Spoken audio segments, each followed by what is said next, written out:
তো বন্ধুরা, আপনারা কি কখনো জল দিয়ে মাছ ভেজে খেয়েছেন?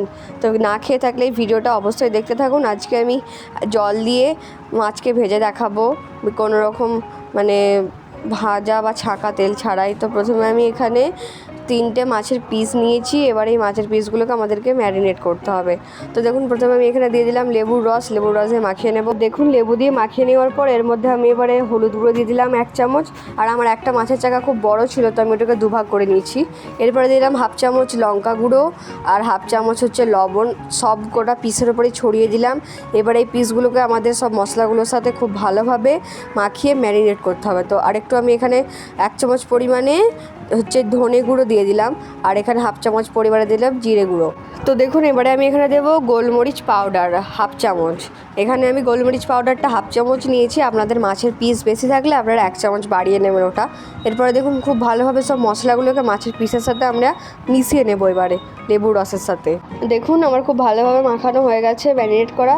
এরপরে আমি এখানে দিলাম 1/2 চামচ মানে অল্প পরিমাণে সরিষার তেল। এটা আমি ম্যারিনেটের টাইমে সরিষার তেলটা দিচ্ছি, আমি কিন্তু ভাজার টাইমে কোনো তেল ইউজ করব না। দেখুন, ম্যারিনেটের টাইমে আমি এখানে 1/2 চামচ সরিষার তেল দিয়ে দিলাম। দিয়ে এবারে খুব ভালোভাবে এটাকে মাখিয়ে নেবো সরিষার তেলের সাথে। এই পরিমাণ তেলটাই লাগবে, বাকিটা কিন্তু হচ্ছে মাছটা আমরা আর কোনো তেল দিয়ে মানে ভাজবো না। তো এরপরে দেখুন, আমরা এবারে একটা কলা পাতা লাগবে আমাদের। আপনারা কলা পাতাটা অপশনাল, আমার তাওয়াটা যদি খারাপ না হয়ে যায় তার জন্য আমি কলা পাতাটা নিয়েছি, আর ভাপাতেও খুব সুবিধা হবে বলে কলা পাতাটা ইউজ করছি। দেখুন, আমি এখানে একটা মিডিয়াম সাইজের কলা পাতা নিচ্ছি। আর কলা পাতাটা দেওয়ার মূল কারণ হলো যে এটা ভাপাতে খুব সাহায্য করবে মাছটাকে, কারণ যেহেতু আমরা কোনো তেল ব্যবহার করবো না, তো মাছটা সেদ্ধ হওয়ার জন্য ভাপাতে হবে আমাদেরকে। তো দেখুন, এবারে কলা পাতাটা কেটে নিয়ে আমি এটাকে মানে আমার যে তাওয়ার মাপ সের মতো পিসে করে নেব। দেখুন, এবারে আমি তলাতে একটু তেল ছিটিয়ে দিলাম, দেওয়ার পর কলা পাতাটা দিয়ে দিচ্ছি। দিয়ে এর উপরে আমি মাছটা দেবো। মাছটা ভাজতে কিন্তু আমি আবারও বলে দিচ্ছি, কোনো তেল ইউজ করিনি আমি কড়াইয়ের নিচে দিচ্ছি যাতে কলা পাতাটা ওর সাথে পুড়ে না যায় আটকে, যার জন্য আমি দিয়েছি তাওয়াতে। এবারে দেখুন, আমি মাছটা এখানে আমি 4টে পিস মাছ হয়েছে, তো আমি 4টে দিয়ে দিলাম। দিয়ে এবারে আমাদেরকে এটাকে ভাপাতে রাখতে হবে। এবারে আমি ওপর থেকে আরেকটা কলা পাতা দিয়ে এটাকে 10 মিনিটের জন্য আমি এবারে ভাপাতে রেখে দেবো। আর এই ভাপানোর মাঝে মাঝে আমি কিছুটা করে জল ছেটাতে থাকবো। প্রথমে একটা ঢাকা দিয়ে এটা কিছুক্ষণ হোক, আবার আমি এটাকে খুলবো। দেখুন, 5 মিনিট পর আমি এটাকে খুলছি। খুলে এবার দেখবো যে ভেতরটা কেমন হয়েছে। দেখেছেন, আমি বললাম না কড়াটা যাতে বা তাওয়াটা যাতে নষ্ট না হয়ে যায়, তার জন্য আমি কলা পাতা ইউজ করেছি। তাতেও কতটা এখানে তাওয়াতে মশলা এসেছে।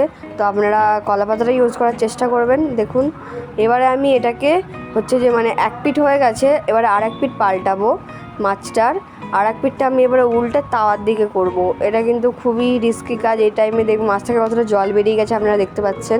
দেখুন, আমি উপর পিঠে কলা পাতাটা দিয়ে উল্টে দিলাম। এবারে এই যে পিসটা বেরিয়ে গেছে, এটাকে আমি আবার কলা পাতাতেই ঢুকিয়ে দিলাম। দিয়ে আবার আমি এটাকে আরও 5 মিনিটের জন্য আবার ভাপাতে রেখে দেবো। আর দেখুন, এটা এবার আবার ভাপানো হয়ে গেছে। 5 মিনিট পর আমি আসছি। এরপরে আমি এটাকে, ওটা বেরিয়ে গেছিলো, আবার আমি তুলে দিলাম। এখন এটাকে ঢাকা দেওয়ার আগে আমি চারিদিকে হাতে করে একটু জল দিয়ে দিলাম। আপনারা হাতে করে জলের ছেটা দেবেন। আমি বলেছিলাম না জল দিয়ে মাছটা ভাজবো। দেখুন, কড়াতে আমি মানে তাওয়াতে জল দিয়ে দিলাম। এটা কিন্তু ননস্টিকের প্যান। দিয়ে আবার ঢেকে দিলাম মাছটা ভাপাতে রাখার জন্য। দেখুন, আবার আমি এবারে কড়াইতে আরও কিছুটা জল দিয়ে দিচ্ছি। দিয়ে এবারে মাছটাকে হচ্ছে যে আমাদেরকে কড়াইতে শিফট করে দিতে হবে। আমি এটা ভাপানো হচ্ছিল এতক্ষণ, হালকা পোড়া পোড়া বানাবো, যার জন্য আমি এটাকে এবারে আমি তাওয়াতে শিফট করে দিচ্ছি। বারবার কড়াই বলা হয়ে যাচ্ছে, কিন্তু এটা অ্যাকচুয়ালি তাওয়া, ননস্টিকের প্যান এটা। দেখুন, দিয়ে আর একটু জল দিয়ে দিলাম। আমি দেখিয়ে দিলাম আপনাদেরকে কেমন জলটা দেখুন দিতেই কেমন উবে যাচ্ছে। দিয়ে এবার এটা ভাজা হতে থাক 5 মিনিটের জন্য। দেখুন, তেল ছাড়াও যে এত সুন্দরভাবে মাছকে ভাজা যায়, আপনারা কিন্তু এই রেসিপিটা বাড়িতে তৈরি করলেই বুঝতে পারবেন। আর এই স্বাদটা কিন্তু অসম্ভব সুন্দর হয়। আমি দেখলাম যে মাছটা এখনও একটু কাঁচা আছে, তো আমি আবার এর চারপাশে অল্প জল দিয়ে মাছটাকে আবার 5 মিনিটের জন্য আমি ভাপাতে দিয়ে দিচ্ছি। আপনাদের যদি সেদ্ধ হয়ে যায় তো জল দেওয়ার দরকার নেই। দেখুন, আমার মাছটা সম্পূর্ণ ভাজা হয়ে গেছে। এবারে আমি এটাকে একটা প্লেটে পরিবেশন করে নেব। এটা কিন্তু এর স্বাদটা কিন্তু দুর্দান্ত হয়। আপনারা লেবু এবং পেঁয়াজের সাথে এটা সার্ভ করতে পারেন। এটা কিন্তু এতই সুন্দর হয়, এটা খালি মুখেও খেয়ে নেওয়া যাবে। আপনারা যদি একটু হেলথ কনসিয়াস হন তো অবশ্যই আপনারা এই মাছের রেসিপিটা ট্রাই করে দেখতে পারেন। আর এটাতে কিন্তু আমি ম্যারিনেটের টাইমে সরষের তেল ইউজ করেছিলাম, যা কিন্তু স্বাস্থ্যের পক্ষে ভালো। রিফাইন্ড তেল কিন্তু আমি ইউজ করিনি।